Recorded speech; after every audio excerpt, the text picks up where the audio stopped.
16절, 신약성경 315쪽입니다.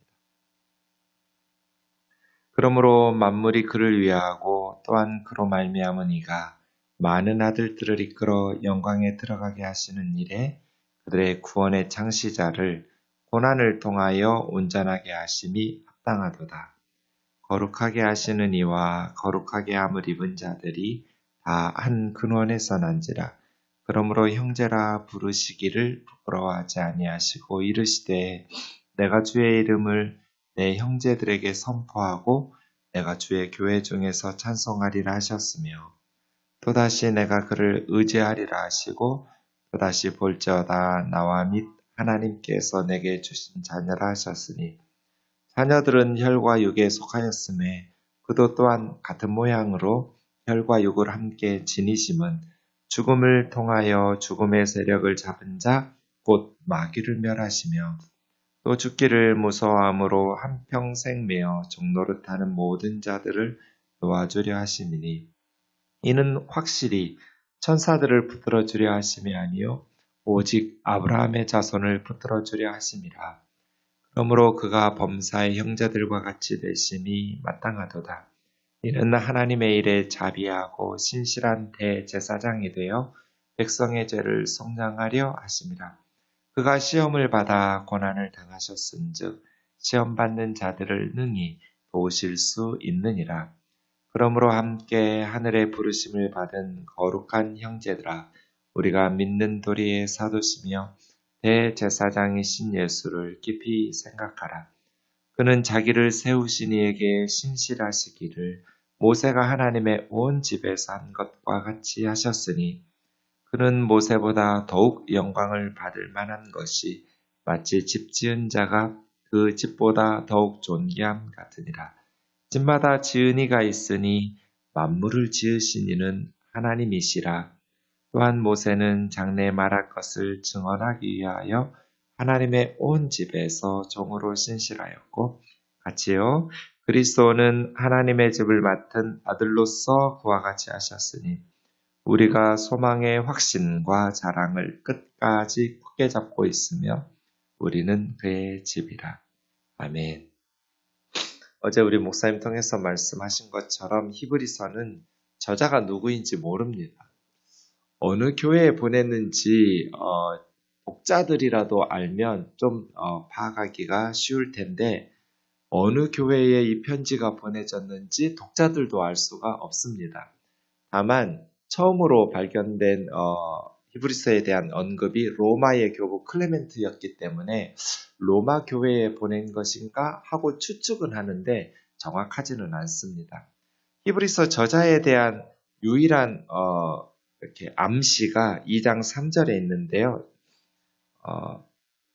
우리가 이같이 큰 구원을 등한히 여기면 어찌 그 보응을 피하려. 이 구원은 처음에 주로 말씀하신 바요 들은 자들이 우리에게 확증한 바니 이런 언급입니다.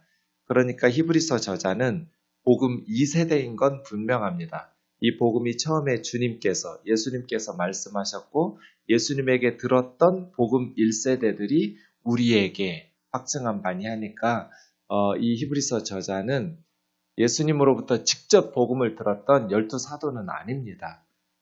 그 1세대 그리스도인들로부터 복음을 전해 들었던 복음 2세대이니까요. 누구인지 정확히 알 수는 없습니다. 신학자들이 여러 가지로 히브리서 저자에 대해서 추측해서 주장들을 펼치고 있지만 오리겐의 말이 정답 같습니다. 히브리서 저자는 천국에 가봐야 한다. 하나님만 아신다. 3세기의 교부가 그렇게 말하면 지금 2000년 후에 우리에게는 성경 본문 안에 저자에 대한 내용도 없고 또 본문 밖의 초대교회의 문헌과 기록들도 없어서 다양한 추측만 할 뿐입니다. 정말 히브리서 저자는 궁금합니다. 저는 개인적으로. 왜냐하면 이 히브리서는 탁월한 하나님의 말씀의 사람이기 때문에 그렇습니다. 정말 궁금해요. 천국에 가면 주님 만나고 어머니 아버지 만나고 히브리서 저자에게 달려갈 것 같아요. 그리고 엎드려서 큰 절 올리고 싶어요. 정말 고맙다고.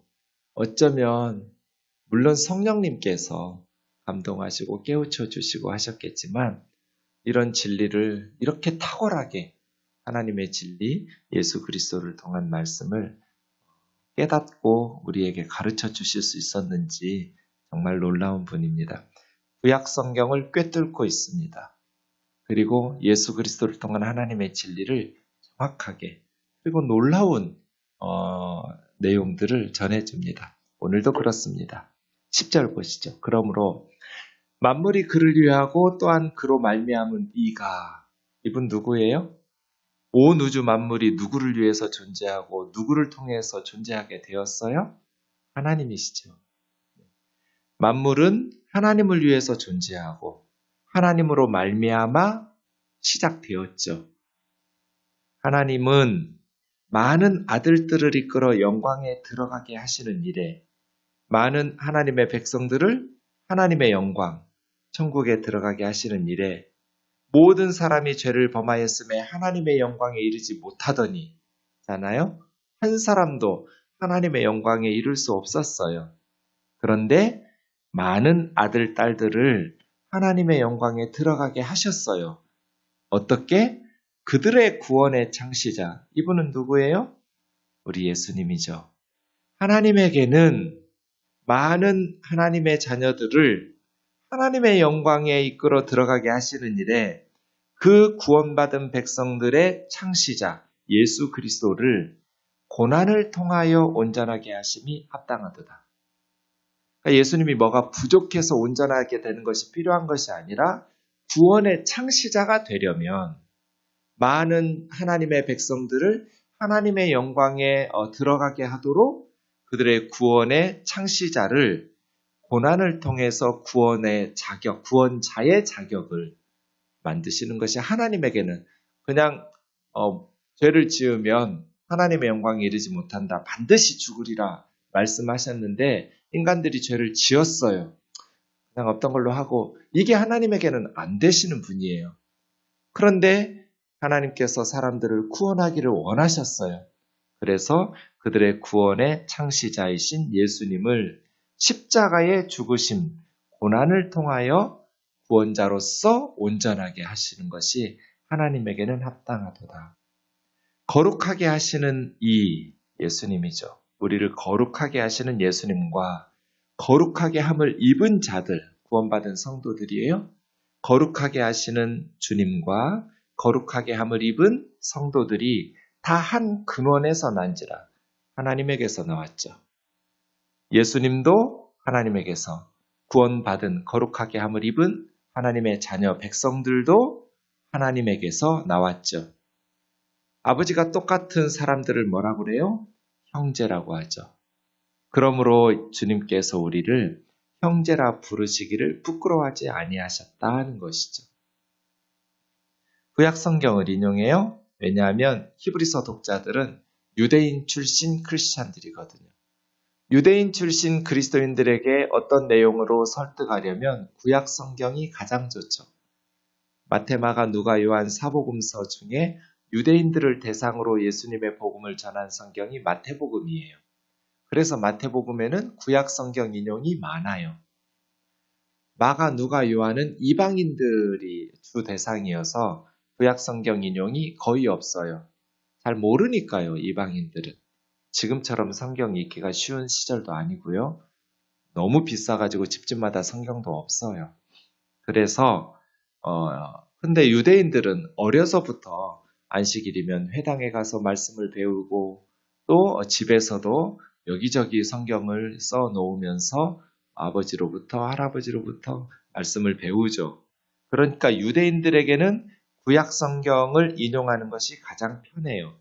히브리서는 히브리서라는 말에서 알 수 있듯이 유대인들을 대상으로 쓰여진 성경이에요. 그러니 구약 성경을 인용하면서 어떤 내용을 설득하는 게 가장 편리하겠죠? 내가 주의 이름을 내 형제들에게 선포하고 시편에서 예수님께서 장차 오실 메시아는 하나님의 이름을 형제들에게 선포한다. 예수님께서 구원받은 성도들을 형제라 부르시기를 부끄러워하지 않으시고 내가 그를 의지하리라. 예수님이 왜 하나님을 의지해야 될 상황이 되었어요? 하나님이신데, 삼위일체 하나님이시잖아요, 주님은. 그럼에도 불구하고 성부 하나님을 성자 예수님이 의지하고 또 볼지어다 나와 및 하나님께서 내게 주신 자녀라. 하나님께서 주셔야만 받을 수 있는 자녀들을 그런 존재로 낮아지신 것은 성육신에서 낮아지셔서 형제들과 똑같이 되는 것을 아셨기 때문이라는 거예요. 그래서 하나님을 의지할 수밖에 없는 낮은 사람의 존재로, 피조물의 존재로 창조주 하나님이신 하나님께서 주셔야만 받을 수 있는 그러한 존재로 낮아지셔서 우리를 형제 자매라고 부른다는 거예요. 그래서 저는 가끔 주님을 형님이라고 부르죠. 형님 예수. 자매님들은 오빠 예수죠? 네. 그럼 제가 우리 청년들한테 오빠라고 불러 목사님한테 그러면 애들이 징그럽다고 그래요. 오빠 목사님. 예수님을 오빠 예수. 형님 예수. 히브리서 저자가 하고 싶은 얘기는 이거예요. 왜 이게 중요하냐면 14절. 예수님께서 성육신 하신 것이 걸림돌이거든요. 십자가에 비천하신 모습으로 처형당하신 것이 걸림돌이에요. 유대인들에게는. 십자가의 도가 멸망하는 자들에게는 미련한 거예요. 구원을 얻은 우리에게는 하나님의 능력이지만 유대인들에게는 정말 말도 안 되는, 로마 사람들, 이방인들에게도 마찬가지죠. 이 걸림돌이에요. 예수님의 낮고 비천하신 모습과 십자가에 처형당한 사건은. 그런데 이것이 없이는 구원이 불가능해서 모든 만물이 그분을 위해서 존재하는 하나님, 만물이 그분을 위해서 존재하는 우리 하나님에게는 많은 아들들을 이끌어 영광에 들어가게 하시는 일에 그들의 구원의 장시자를 고난을 통해서 온전하게 구원자의 자격을 만들어주시는 것이 합당하다. 이거 외에는 방법이 없어요. 그래서 예수님께서 낮아지신 거예요. 사람으로 성육신하셔서. 왜? 14절 때문이죠. 자녀들은 혈과 육에 속하였음에 그도 예수님도 또한 같은 혈과 육의 모양으로 함께 지니심은 죽음을 통하여 죽음의 세력을 잡은 자 마귀를 멸하시야 했기 때문에 우리 죄를 대신해서 죽으셔야 돼요. 고난이죠. 십자가의 죽으심을 통하여 죽음의 세력을 잡은 마귀를 멸하신. 예수님이 십자가에서 죽지 않으셨다면 죽음의 세력을 잡은 마귀의 세력을 멸하실 수가 없어요. 예수님이 우리 죄를 대신해서 하나님 앞에 심판을 받아 죽음을 당하심으로써 죽음의 권세를 잡은 마귀의 세력을 죽여버리는 거예요. 그래서 우리를 죄가 가득함에도 불구하고 사망의 세력을 잡은 마귀가 우리를 붙잡아둘 수 없는 거예요. 우리를 토해낼 수밖에 없어요. 사망의 권세가. 그래서 우리가 생명을 얻어서 하나님의 나라, 천국으로 들어가게 되는 것이죠. 또한 예수님께서 사람으로 성육신하셔서 죽으신 이유는 죽기를 무서함으로 한평생 매어 종노릇하는 모든 자들을 놓아주려 하심이니. 사람들이 왜 종노릇해요? 왜 죄와 타협하고 세상의 유혹에 넘어가요? 죽음에 대한 두려움이 때문이죠. 세상에서 제일 무서운 애들이 누구예요? 중2, 중3 이런 애들이에요. 제 친구들 중에 조폭들이 있었는데요. 고등학생만 돼도 벌써 무서워가지고 큰일 저지르지 않는데요.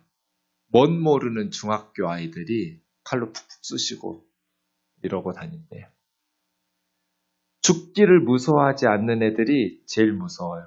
죽음에 대한 두려움이 없는 사람들. 그래서 저는 그리스도인들이 세상에서 가장 잘 바르게 희생하면서 살 수 있다고 생각하는 것이 우리는 죽음에 대한 두려움이 없으니까. 우리 아이들이 지난 주일에 청계산 기도원에 갔어요. 청년교회에서.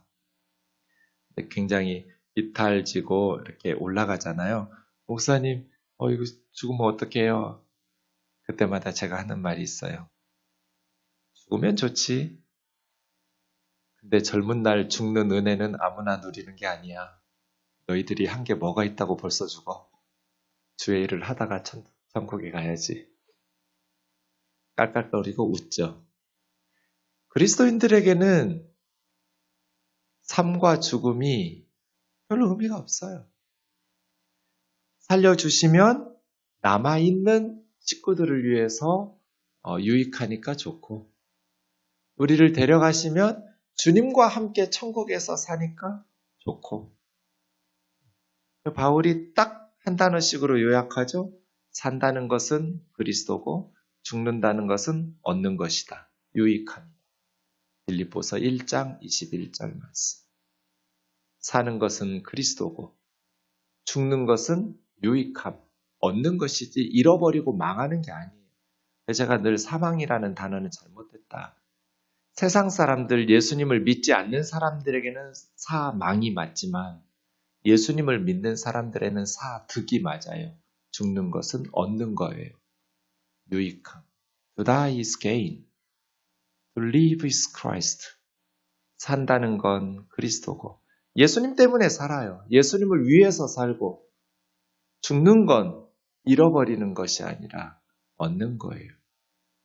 네, 그러니 죽기를 무서워함으로 한평생 매어 종노릇하는 모든 자들을 그 두려움의 공포로부터 놓아주는 거예요. 그래서 그리스도인들이 세상에서 가장 희생하면서 바르게 살 수 있어요. 우리는 죽음에 대한 두려움이 없으니까요. 죽으면 천국에 갈 테니까요. 16절, 이는 확실히 천사들을 붙들어주려 하심이 아니요. 예수님께서 천사들 때문에 사람으로 오셔서 십자가에서 죽으신 거 아니죠? 오직 아브라함의 자손들을 붙들어주려 하심이라. 사람들을 위해서 오셨죠. 그 사람들 중에서도 아브라함의 자손들, 여기서 아브라함의 자손들은 영적인 구원받은 하나님의 성도들. 그러므로 그가 범사의 형제들과 똑같이 되는 것이 마땅하죠. 형제들을 위해서 죽으시니까, 사람들을 위해서 죽으시니까 사람과 똑같은 모양으로 오셔서 대신 죽으셔야죠. 사람의 대표는 사람이지 천사가 아니잖아요. 양이나 염소나 소가 아니잖아요. 그래서 주님이 사람과 똑같은 모습으로 오시는 것이 마땅하더라. 이는 하나님의 일에 자비라고 신실한 대제사장이 되어, 이 대제사장이라는 단어가 히브리서의 핵심 단어예요. 멜기세덱의 반차를 따르는 영원한 대제사장. 앞으로 나올 거예요. 백성의 죄를 속량하려 하십니다. 그가 시험을 받아 고난을 당하셨은즉 시험을 받는 자들을 능히 도우실 수 있느니라. 예. 예수님의 성육신은 무시하고 멸시해야 될 믿을 수 없는 근거가 아니라 반드시 필요한, 예수님이 성육신하여서 사람으로 오시지 않았다면 십자가의 고난과 벌거벗고 처형당한 사형수의 모습은 비난하고 손가락질하고 미련한 것이 아니라 반드시 하나님의 구원을 위해서 필수 불가결한, 그로 말미암아 주님은 우리의 형님이 되시고 오빠가 되신 거죠. 죽으셔야 되기 때문에 그 죽으심을 통해서 죽음의 세력을 잡은 마귀의 세력을 멸하시고 죽기를 두려워하고 공포에 떨기 때문에 일생에 매어서 죄의 종노릇하고 세상에 종노릇하는 모든 사람들을 놓아주려 하십니다. 예수 그리스도의 십자가, 예수 그리스도의 성육신은 눈물 나는 하나님의 사랑이죠. 눈물 나는 그리스도의 사랑. 그 길 외에는 하나님에게는 우리를 구원하실 수 있는 방법이 없었어요. 그래서 모든 다른 종교는 다 자력 구원이지만 자기의 힘으로 구원을 받아요. 그러나 기독교만 유일하게 은혜로 구원을 받고 하나님의 백성들, 구원받아야 될 백성들을 위해서 대신 인간의 모습으로 와서 십자가에 처형당하는 신이 어디가 있어요, 이 세상에. 그런 종교는 없어요. 유일하게 예수님만. 근데 그렇게 해주시는 거예요. 형제죠. 형제. 그게 형제 자매예요. 사랑하니까. 이지요.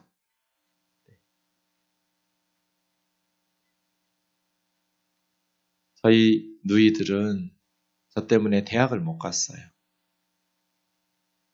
우리 5형제 중에 저하고 제 동생만 대학을 갔어요. 위로 누님 3분은 대학을 못 갔어요. 공부들 다 잘했어요. 선생님이 우리 집까지 찾아오기도 했어요. 막 전교 1등 하니까 얘를 대학 보내라고. 너무 성적이 아깝다고. 근데도 대학을 못 보냈어요. 형편이 어려워서. 지금 같으면 학자금 융자라도 받아서 보냈을 텐데. 그때는 그런 것도 모르고 저희 부모님도 아들 하나 있는 저를 대학 보내야 되니까 위에 있는 딸들은 고등학교밖에 못 보냈어요. 이제 결혼해서 대학도 가고 이런 누이도 있지만 근데도 한 번도 누나들은 저한테 불평하고 원망한 적이 없어요. 너 때문에 나는 대학을 못 갔다. 이런 소리를 저는 들어본 적이 없어요. 형제죠, 형제. 아까운 게 없어요. 저도 너희들에게 아까운 게 없어요. 한 번도 뭐든지 아까워 본 적이 없어요. 더 주지 못해서 항상 속상했죠. 더 잘해주고 싶은데 내가 부족하니까 잘해주지 못해서 미안할 뿐이죠. 형제죠. 형제. 예수님께서 우리에게 뭐 빚져서 해줘야 될 의무가 있어서 성육신 하시고 십자가에 죽은 게 아니에요. 형제죠. 형제. 가족이에요. 그냥 자원해서 사랑하는 이들을 위해서 예수님이 해주실 수 있는 것을 하신 거예요. 사람들에게는, 멸망하는 자들에게는 그게 말도 안 되는 소리고 미련한 짓이고 믿을 수 없는, 왜냐하면 그들이 믿는 신은 웅장하고 위대하고 남들이 범접할 수 없는 위엄을 갖춘 것 같지만 우리 주님은 그렇게 하지 않으셨어요.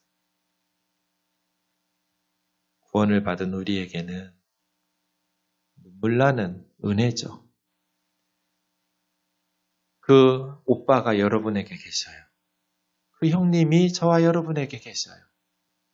힘들고 어려울 때, 정말 외롭고 힘겨울 때 그 주님에게로. 그래서 3장 1절이에요. 함께 하늘의 부르심을 받은 거룩한 형제들아, 우리가 믿는 도리의 사도시며 대제사장이신 예수를 깊이 생각하라. 예수를 깊이 생각하라. 주일에 이 말씀을 자세히 전하겠지만 카타노에오 예수, 예수님을 집중하는 거예요. 예수를 깊이 생각하라. 왜 신앙이 흔들려요? 예수를 깊이 생각하지 않기 때문이에요. 왜 세상을 살면서 불행하고 슬프고 외로워요? 예수를 깊이 생각하지 못하기 때문이에요. 예수를 깊이 생각하면 이 세상사가 아무리 힘들고 어려워도 예수 그리스도의 그 십자가의 사랑과 은혜 안에 젖어들기 때문에 넉넉히 이길 수 있어요. 예수를 깊이 생각하는 것. 그는 자기를 세우신 이에게 하나님 앞에 신실하시기를 모세처럼, 하나님의 온 집에서 모세가 신실했던 것처럼 하셨다. 하나님의 온 집은 어떤 건물이나 예배당이 아니에요. 모세는 그런 성전이 없었어요. 하나님의 집은 6절에 있는 것처럼 하나님의 백성들, 우리가 하나님의 집이거든요.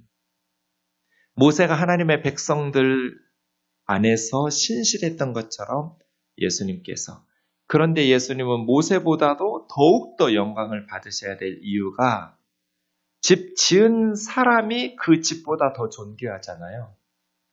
모세는 집이에요. 하나님의 백성 가운데에서 선출받아서 신실했죠.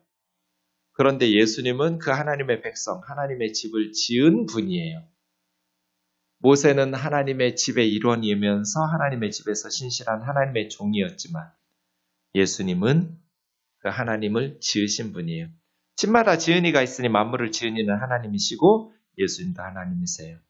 또한 모세는 미래에 있을 것을 증언하기 위해서 하나님의 집에서 종으로 신실했지만 구약은 예언이죠. 미래에 이루어질 실체가 아니에요. 그림자예요. 그러나 그리스도는 모세가 장래에 말한 것을 성취하신 실체이시죠. 그리고 하나님의 집을 맡은 아들로서 신실하셨어요.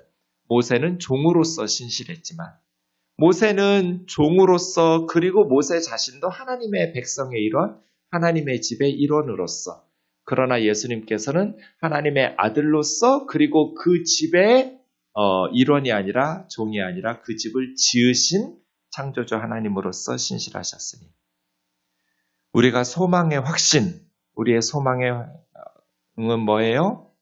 구원이죠. 하나님의 자녀, 영광에 들어가는 천국 백성 되는 것. 그 확신과 자랑을 끝까지 견고하게, 굳게 붙잡고 있으면 그래서 믿음이라는 단어에는 언제나 인내가 플러스 돼야 돼요. 인내로서 믿음을 지켜서 끝까지 견고히 잡으면 우리도 하나님의 집, 하나님의 백성 공동체가 되는 것이죠. 성도가 하나님의 집이에요. 이것이죠.